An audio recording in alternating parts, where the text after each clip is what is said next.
победы, как он был от нас далек, как в костре потухшем таял уголек. Были версты обгорелые в пыли, этот день мы приближали как могли.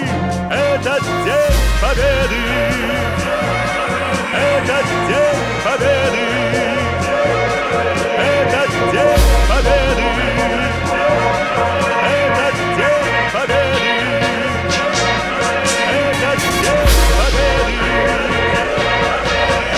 Торжественному маршу! Шагом марш!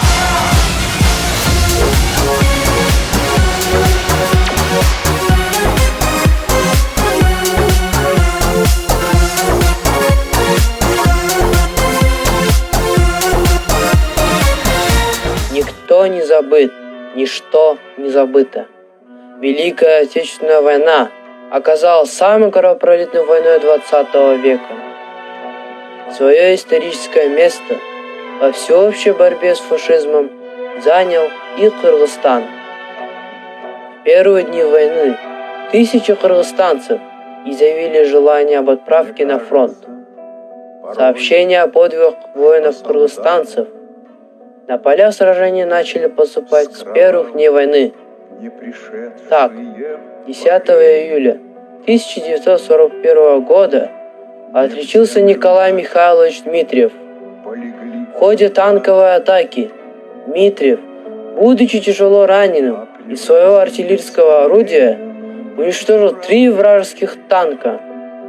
6 августа 1942 года красноармеец Чолпонбай Тулебердиев закрыл своим телом амбразуру вражеского дзота. В ходе битвы за Москву на всю страну прозвучали имена панфиловцев, ставшие символом героизма и самоотверженности. Эти и многие другие подвиги сынов и дочерей Кыргызстана навечно вписаны в славные страницы истории победы над фашизмом. В годы войны 73 воина-кыргызстанца были удостоены высокого звания Героя Советского Союза, а летчик Талгат Бегельдинов стал дважды героем.